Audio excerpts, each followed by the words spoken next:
We need to understand how Satan functions. Hear me? Satan is a bully. Do you know who bullies are? Bullies are people who take advantage of people. That's how Satan is. So it is you who said you are saved. He doesn't believe it. It is you who said Christ paid for your prosperity. He has not surrendered to that fact. So he is denying the reality of what Christ has done for you. So now you must prove it by contention and litigation. I have told you several times that you can have title deeds to a land and yet land guards will take it from you. Satan is a land guard. He can take a land you have a title deed for. I'm teaching something serious here. Why? So you see, here comes the case where someone says, I'm the righteousness of God. No curse can come before me. That thing goes beyond declaration. There are some who are saying things they don't know. They don't even believe it, but they are saying it. And some of you have listened to people with wrong information. Yesterday, one of my sons showed me a message of one guy who said he was disappointed in me.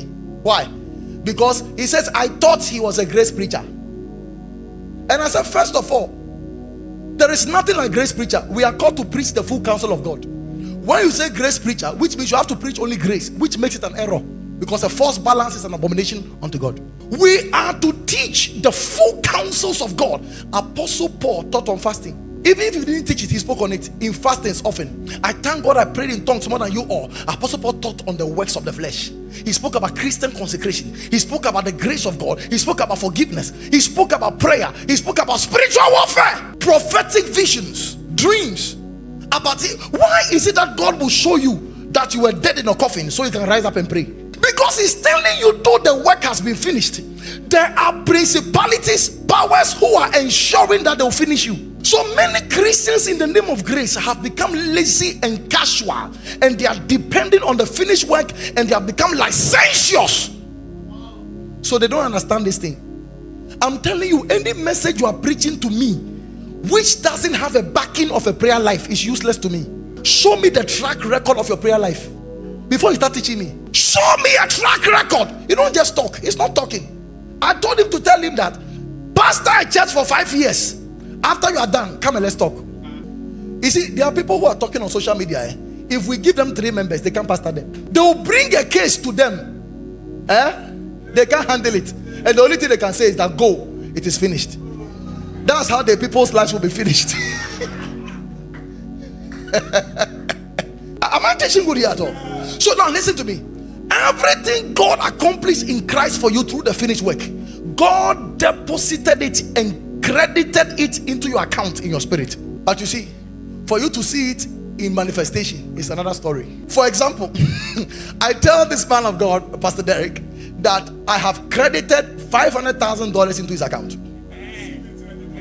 Now, do you know that the money is in his account, but there are legal structures he must go through to cash it? That amount of money is even so huge that they must question him how that money came to the account. Number 2, he has to sign a check. Number 3, he has to go to the bank and see a teller. In the midst of that, many things can happen. Number 1, he can lose his checkbook. Someone can steal it. Satan can steal your checkbook. So the money is there, you can't cash it. Second possibility, you can go to the bank, your money is there, but they say there's network issues, so there can be delay, and you'll be angry and leave. Number 3, you can cash the money on your way going. Armed robbers can also monitor you and steal the money.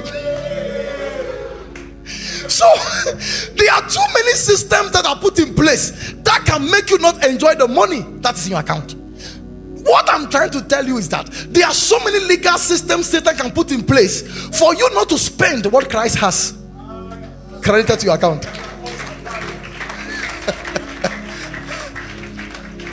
So he says, by his stripes you are healed, but you'll be sick. He says ancestral curses have been broken. But I'm telling you, you realize the dreams you are having are not corresponding. Which is why I'm teaching you this matter here.